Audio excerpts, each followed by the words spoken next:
নমস্কার বন্ধুরা, মানি মাইন্ডের চ্যানেলে আপনাদের স্বাগত। আজকে ভিডিওতে আমি আপনাদের সাথে একটা শর্ট আপডেট নিয়ে কথা বলবো।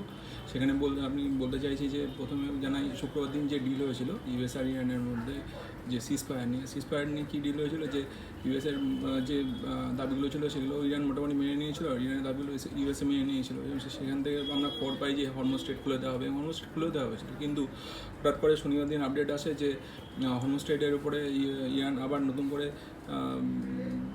তারা বন্ধ করে দিচ্ছে হরমুজ স্ট্রেটটা। কারণ কি, তারা বলতে যায় ইউএসএ তাদের দাবিগুলো পুরোপুরি মানে না বা মানছে না, সেই কারণে তারা হরমুজ স্ট্রেট বন্ধ করে দিচ্ছে আবার নতুন করে। এবং শনিবার দিন এই আপডেট আসার পর আবার তারপরের দিন মানে রোববার দিন আবার এরকম আপডেট আসে যে ডোনাল্ড ট্রাম্পের তরফ থেকে যে না, ইউএসএ আর ইরানের মধ্যে যখন আবার ডিল আসার চান্স আছে, সেই ডিলটা কীরকম হবে সেটা নিয়ে কিছু বলেন যদিও ডোনাল্ড ট্রাম্প। কিন্তু আজকে আবার সকালের দিকে সেটার জন্য দেখা যায় যে মার্কেটে একটা ফল দেখা যায়। কারণ কি, ক্রুড অয়েলের দাম অটোমেটিক্যালি বেড়ে যায় অলমোস্ট স্ট্রেট বন্ধ, যেহেতু $95 পার ব্যারেল হয়ে যায়, যেটা $90 পার ব্যারেল ছিল। এবং সেখানে এই যে দাম বেড়ে যায় ক্রুড অয়েলের জন্য, ইন্ডিয়ান মার্কেটে এফেক্ট পড়ে, ইন্ডিয়ান মার্কেটে পড়ে যায় অনেকটা। এবং সেখান থেকে আবার একটা সাইডওয়েজ হয়ে যায় যদিও, কিন্তু আবার একটা আপডেট উঠে আসে পাকিস্তানের তরফ থেকে। পাকিস্তানের যে ডেলিগেশন টিম ছিল তারা বলে যে এরকম কোনো ব্যাপার নেই, জাস্ট ইরান আর ইউএসের মধ্যে একটা ড্রামা সিচুয়েশন চলছে, এই ড্রামা সিচুয়েশন জাস্ট একটা।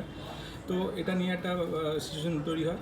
এবং তার পরবর্তীকালে একটা হঠাৎ আপডেট উঠে আসে যে সে আপডেটে বলা হয় যে ইরানের তরফ থেকে জানানো হয় যে তারা বুঝতে পারছে যে কোনো মতেই ইউএসের সাথে সম্ভব না কোনো রকম ডিল, সুতরাং এই ডিলটা কোনোভাবেই হয়তো সম্ভব নয়।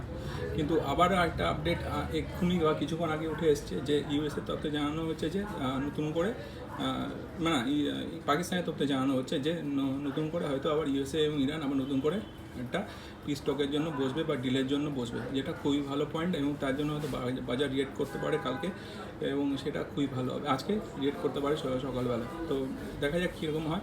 আমার মতে বর্তমান সিচুয়েশনে এরকম যে আমরা কোনো কিছুর উপরে ভরসা করতে পারছি না। সিচুয়েশনে কী কার কথা ভরসা করবো, কার কথা ভরসা করবো না। সুতরাং আমাদের একটাই কর্ম যে আমরা যারা ইনভেস্টেড আছি ইনভেস্টেড থাকি।